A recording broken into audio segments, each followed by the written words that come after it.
The Berenstain Bears and the Truth by Stan and Jan Berenstain. No matter how you hope, no matter how you try, you can't make truth out of a lie.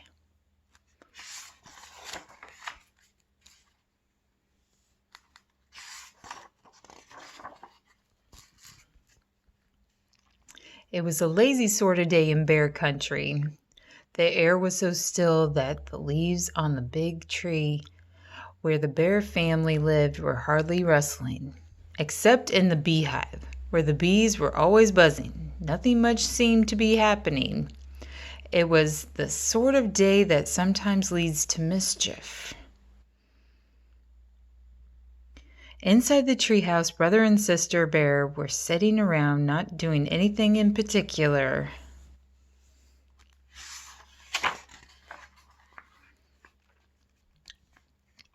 Brother was holding his soccer ball. He'd become interested in soccer and had been outside practicing free kicks. Sister was relaxing in an easy chair, thinking about what to do next. Neither Papa nor Mama Bear was around. Papa was in his shop working on some furniture, and Mama was out shopping.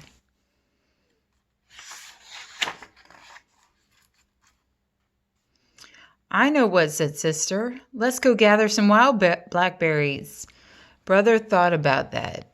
"No," he said, "wild blackberries have too many thorns. And besides, the seeds get stuck in your teeth." "Well then," said Sister, "let's go out and twist each other up on the swing and see who gets the dizziest." Brother thought about that. "No," he said, "that's silly. And besides, we did that yesterday."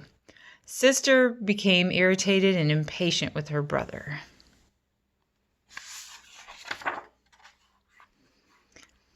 "My goodness," she complained. "You don't want to do anything.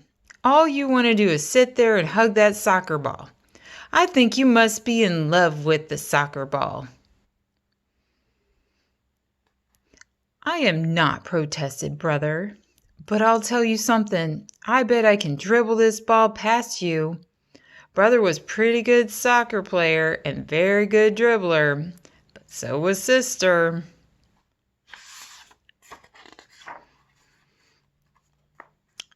The only one who saw what happened next, besides the cubs, was a mockingbird who was perched on a twig outside an open window. Brother faced Sister. The ball was on the floor between them. First, brother moved the ball with his right foot,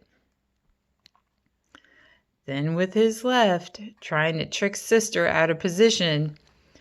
Then, quick as a flash, he gave the ball a sharp kick with his right.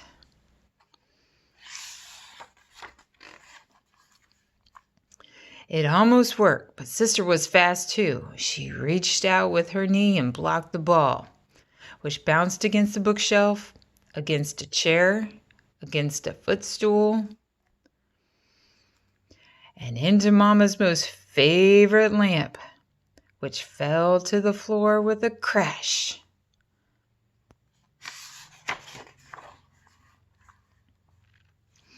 The mockingbird let out a screech and got out there as fast as its wings could carry it. As it flew away, it saw Mama Bear returning from the marketplace. Now the bear family had some house rules, just as any family has. One was no honey eating in bed, another was no tracking mud on the clean floors, and another was no ball playing in the house.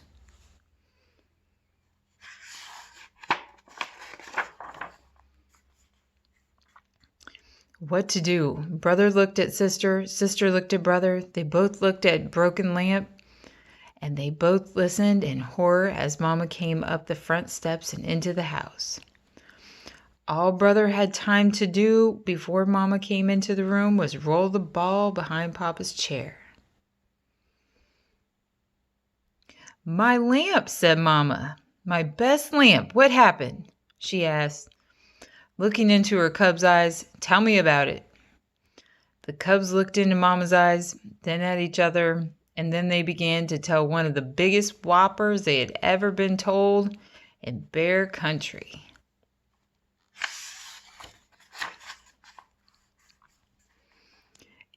It was a bird, began Brother. Yes, added Sister, big purple bird with yellow feet. And green wingtips, added Brother. And funny-looking red feathers sticking out of his head, said Sister, as a finishing touch. As most lies do, the purple bird whopper got bigger and bigger and bigger.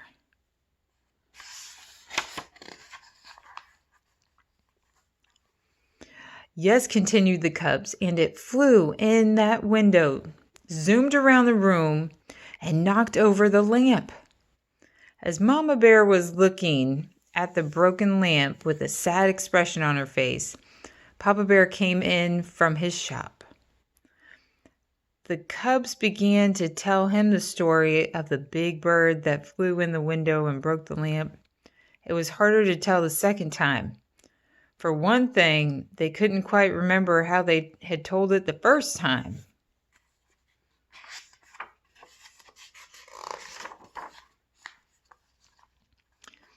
You've got me confused, said Papa. Was it a purple bird with green wingtips and yellow feet?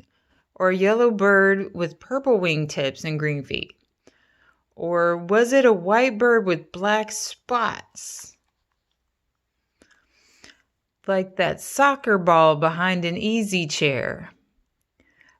By the thing that really made it hard the second time was how very sad Mama looked as she picked up the broken pieces of the broken lamp.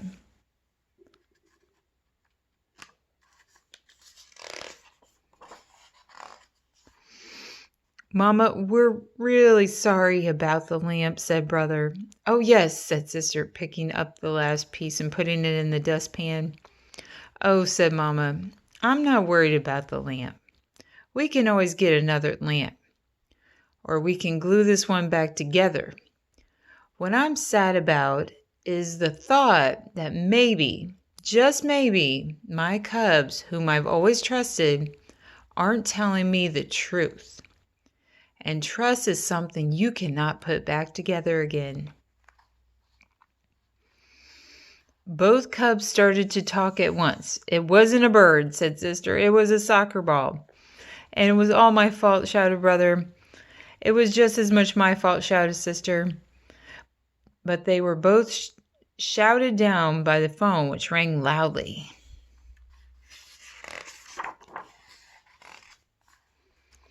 It was Grizzly Gran, inviting the Bear family for a Sunday visit.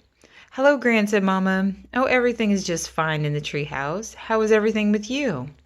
But Mama, protested Sister after Mama hung up the phone. You told Gran everything is fine here. And that isn't really the truth. Oh, but it is, answered Mama.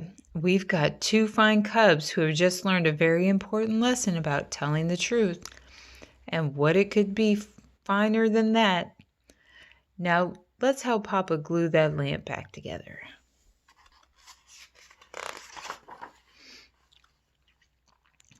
Nobody really expects cubs to be perfect, and from time to time, Brother and Sister did forget the rules. Brother ate honey in bed a couple times. One time, Sister tracked a little mud on the clean floor. And once or twice, Brother and Sister started to play ball in the house before they remembered not to.